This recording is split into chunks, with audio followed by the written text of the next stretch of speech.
Hello friends, I am Nisha Sharma, Associate Professor, Department of English. Today the topic under discussion is a stanza-wise analysis of P.B.Shelley's poem Ode to the West Wind. Ode to the West Wind is an ode written by Shelley in 1819 near Florence, Italy. It was originally published in 1820 by Charles in London as part of the collection Prometheus Unbound, a lyrical drama in 4 acts with other poems. Perhaps more than anything else, Shelley wanted his message of reform and revolution spread, and the wind becomes the trope for spreading the word of change through the poet prophet figure. Some also believe that the poem was written in response to the loss of his son, William, born to Mary Shelley in 1819. The ensuing pain influenced Shelley. The poem allegorizes the role of the poet as the voice of change and revolution. At the time of composing this poem, Shelley, without doubt, had the Peterloo massacre of August 1819 in mind.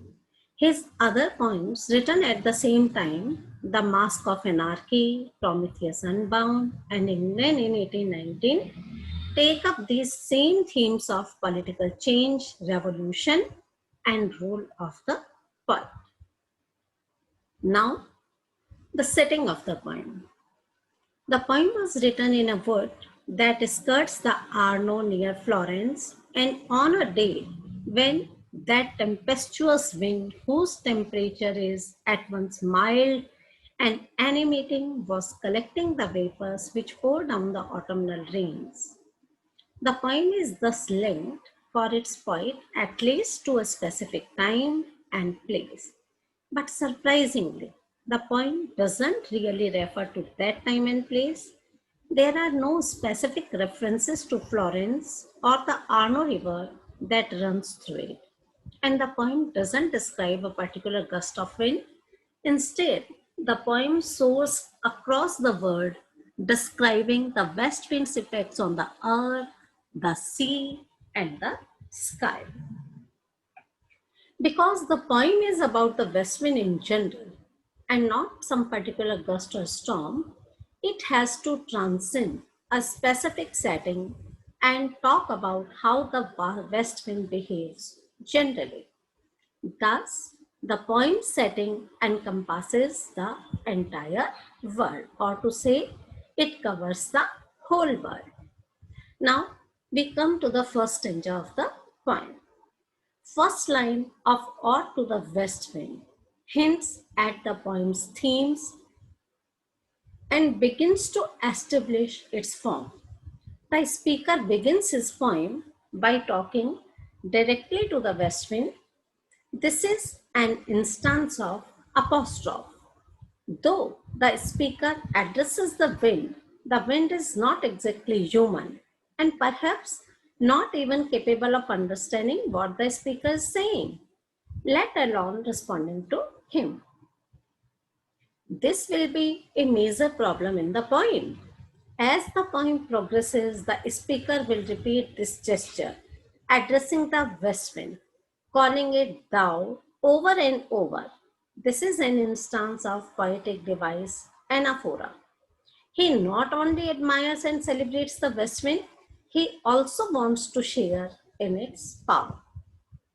In the first line, the speaker says a couple of interesting things about the west wind, things that anticipates the poem's broader themes. First, he calls it wild. Wild means which doesn't have any control. The west wind seems out of control, or at least out of human control. It is undomesticated, untamed. It makes it seem like wildness is essential to the west wind's character. Then, in the second half of the line, after caesura, the speaker calls the west wind the breath of autumn's breeze. In other words, the west wind is the very essence of autumn, as intimate to it as breath. Autumn is a transitional season when summer's beauty and abundance begin to die and the die out and the bleak winter approaches. Already in this first line, the speaker suggests that the west wind is the key to that transition, that it is associated with death and decline. Once again, we find alliteration between breath and being, the breath of the wind.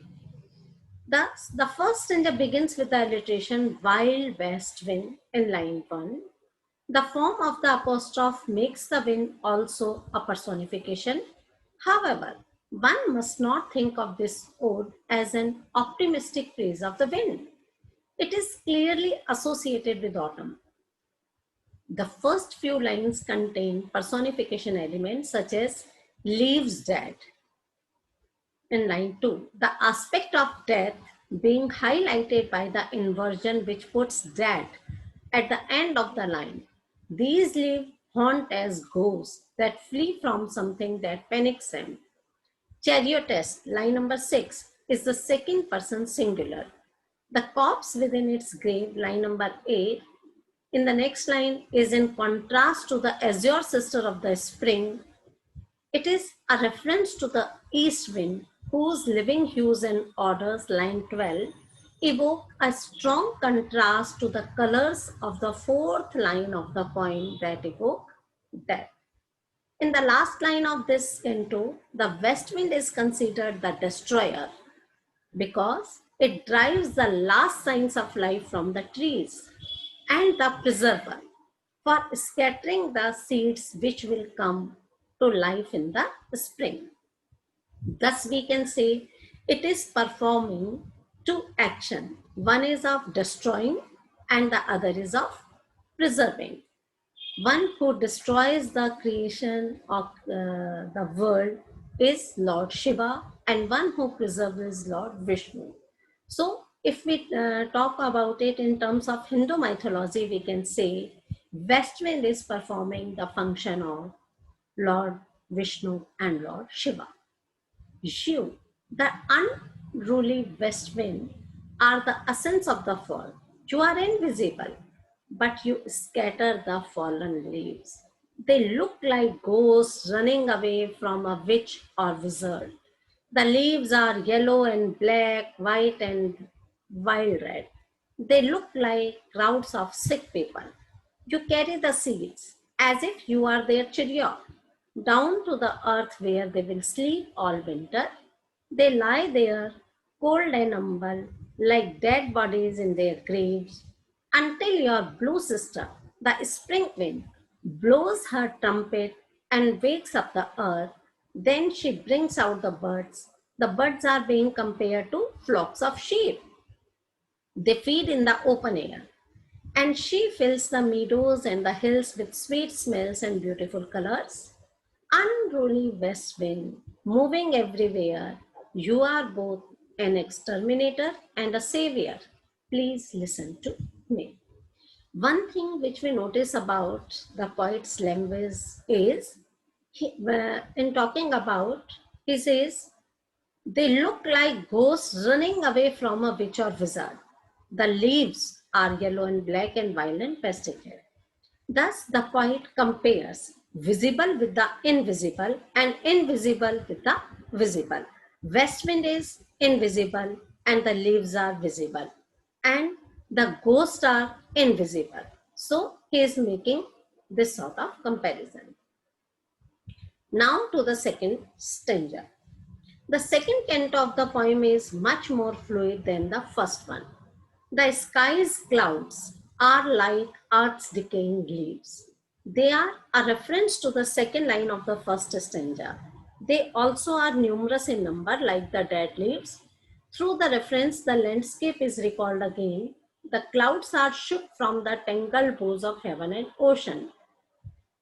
This probably refers to the fact that the line between the sky and the stormy sea is indistinguishable, and the whole space from the horizon to the zenith is covered with trailing storm clouds.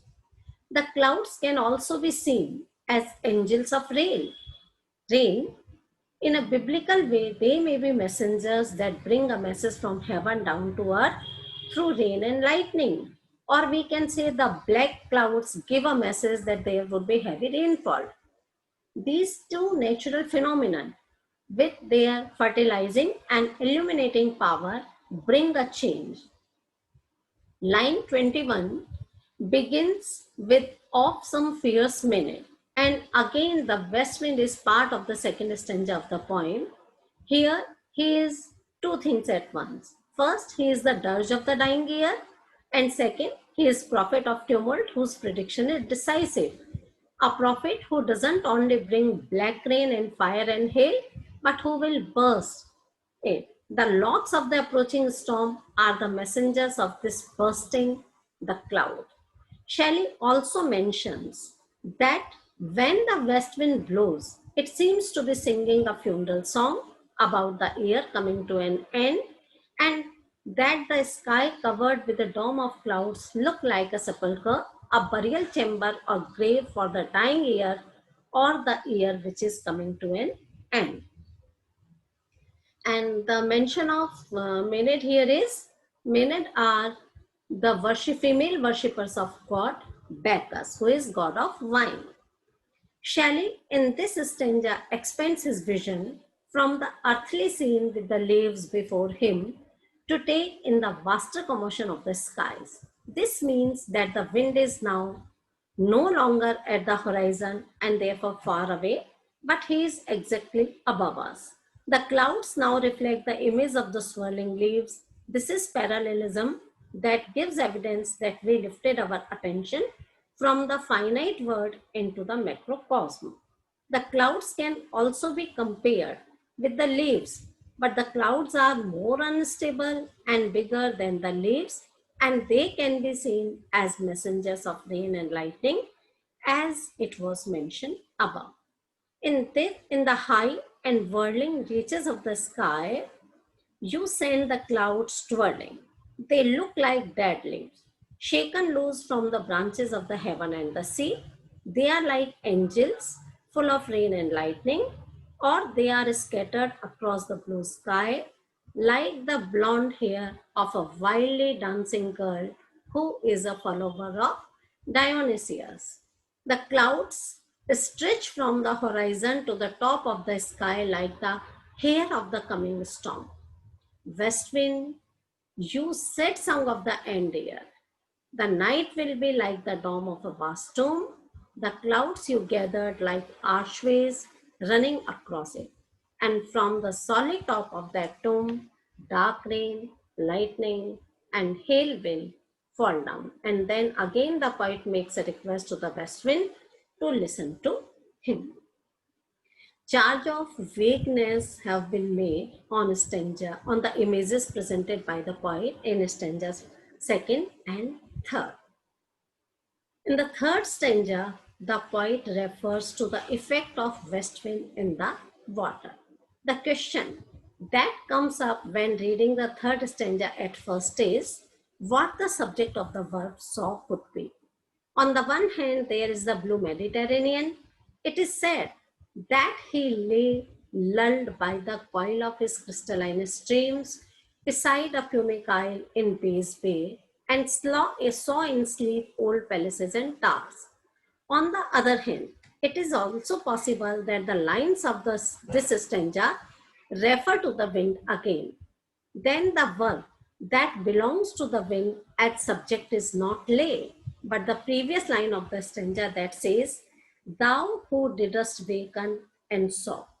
But whoever the Mediterranean or the wind saw, the question remains whether the city one of them saw is real and therefore a reflection on the water of a city that really exists on the coast, or the city is just an illusion.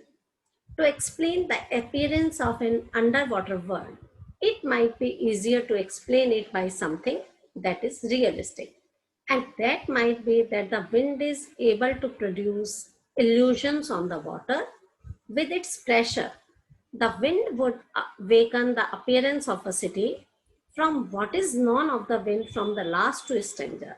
It became clear that the wind is something that plays the role of a creator.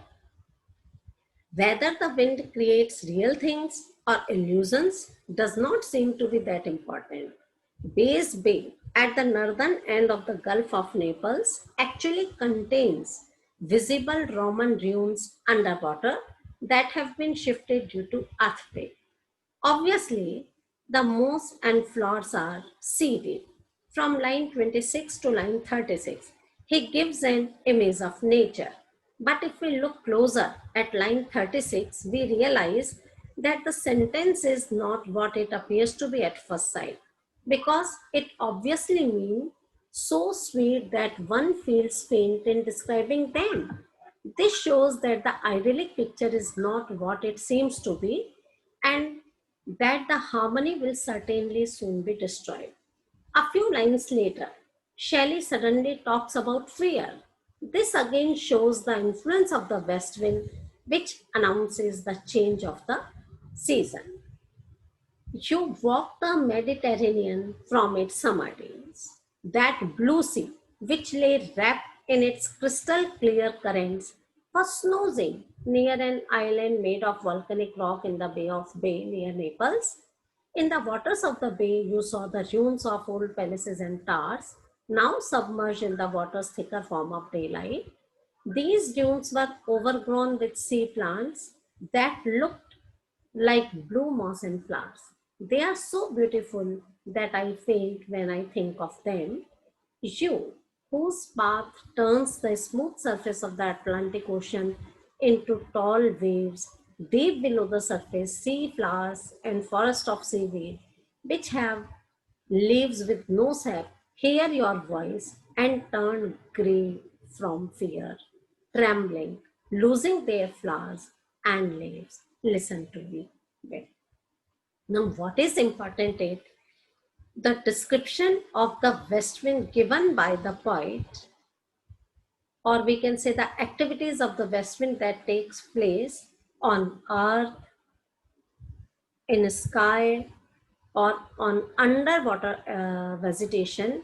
All these descriptions have scientific accuracy in them. It has been proved by science that the change of season on earth also affect the underwater vegetation.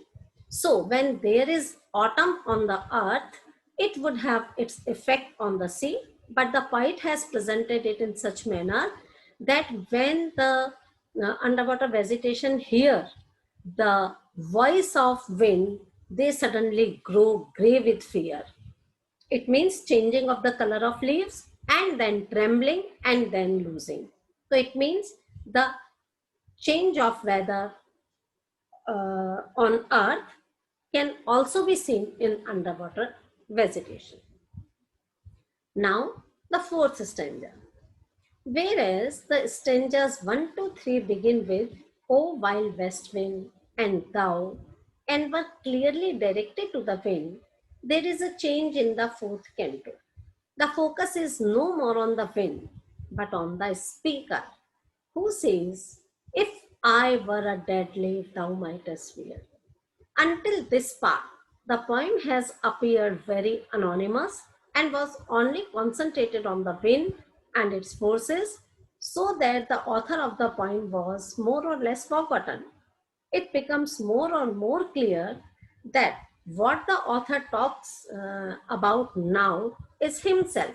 That this must be true shows the frequency of the author's use of the first person's pronoun I in line 43, 44, 48, 51, 54, and personal pronoun my in line 51, 48, 52, and me in line 53.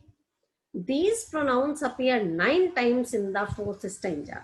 Certainly, the author wants to dramatize the atmosphere so that the reader recalls the situation of stanza 1 to 3. He achieves this by using the same pictures of the previous stanza in this one, whereas these pictures such as leaf, cloud, and wave have existed only together with the wind. Now they are existing with the author. The author thinks about being one of them and says, "If I were a dead leaf, thou mightest wear." Shelley here identifies himself with the wind, although he knows that he cannot do that because it is impossible for someone to put all the things he has learned from life aside and enter a world of innocence. That Shelley is deeply aware of this closeness in life, and his identity shows his command in line 53. There he says, "Oh, lift me up as a leaf, as a wave, a leaf, a cloud." He knows that this is something impossible to achieve, but he does not stop praying for it.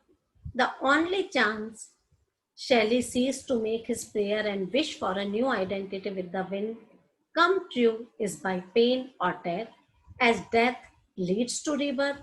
So he wants to fall upon the thorns of life and bleed.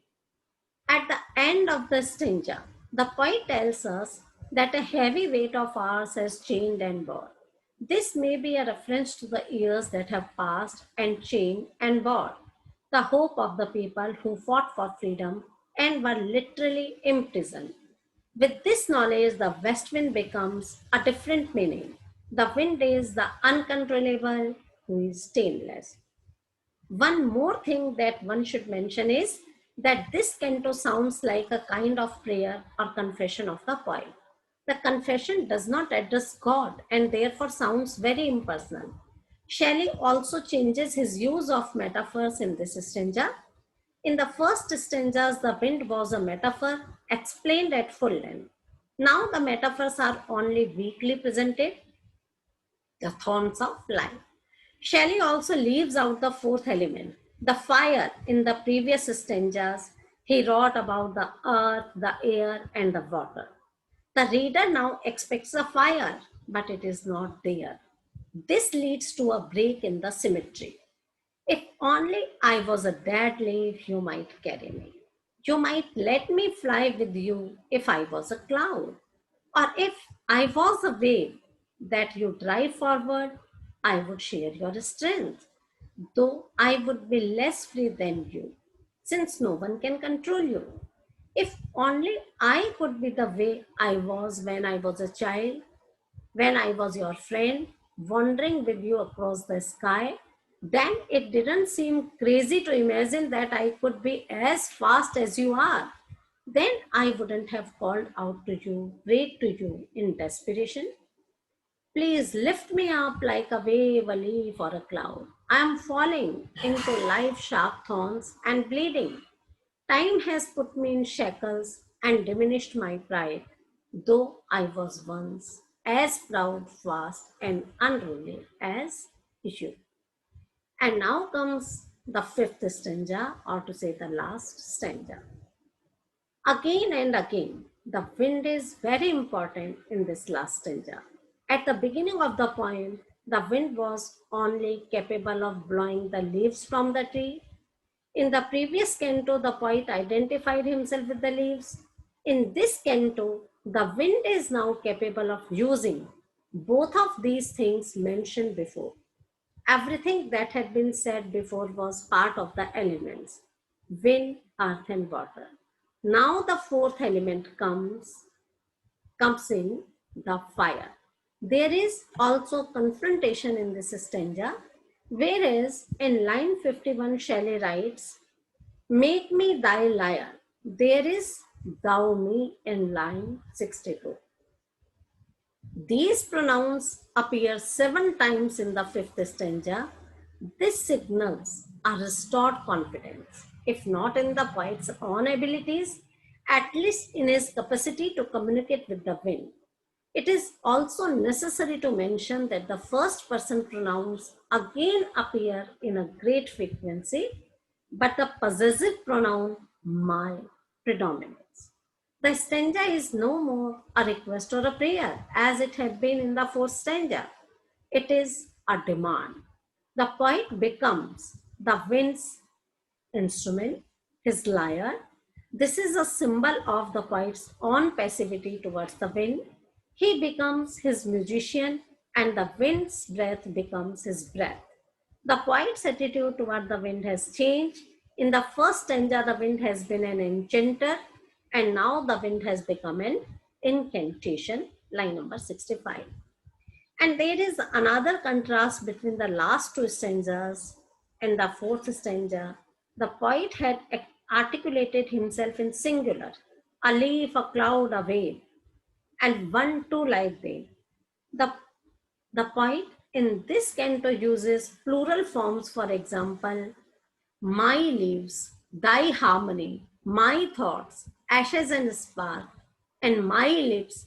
By the use of the plural, the poet is able to show that there is some kind of peace and pride in his words. It even seems as if he has redefined himself because the uncertainty of the previous canto has been blown away.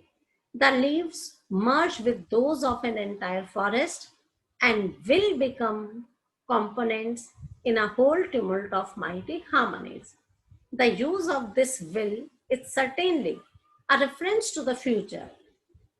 Through the future meaning, the poem itself does not only sound as something that might have happened in the past, but it may even be a kind of prophecy for what might come the future. At last, Shelley again calls the wind in a kind of prayer and even wants him to be his spirit. My spirit, be thou me, impetuous one, line number 62. Like the leaves of the trees in a forest, his leaves will fall and decay and will perhaps soon flourish again when the spring comes. That may be why he is looking forward to the spring and asks at the end of the last stanza, O wind, if winter comes, can spring be far behind? This is, of course, a rhetorical question because spring does come after winter. But the if suggests that it might not come if the rebirth is strong and extensive enough, and if it is not, another renewal, spring will come anyway. Thus, the question has a deeper meaning and does not only mean the change of seasons, but is a reference to death and rebirth as well. It also indicates that after the struggles and problems in life, there would always be a solution. It shows us the optimistic view of the poet about life, which he would like the world to know. It is an interpretation of his saying, if you are suffering now, there will be good times ahead. But the most powerful call to the wind are the lines, drive my dead thoughts over the universe like withered leaves to quicken a new birth. Here, Shelley is imploring or really chanting to the wind to blow away all of his useless thoughts so that he can be a vessel for the wind and as a result awaken the earth. The speaker wants to be or to help the west wind because he wants to create something new, to clear away the old and the dead. Under the west wind's influence, his or her dead thoughts will quicken a new birth. They will create something living and new. The speaker doesn't say exactly what new things he hopes to create. It might be a new kind of poetry or it might be a new society.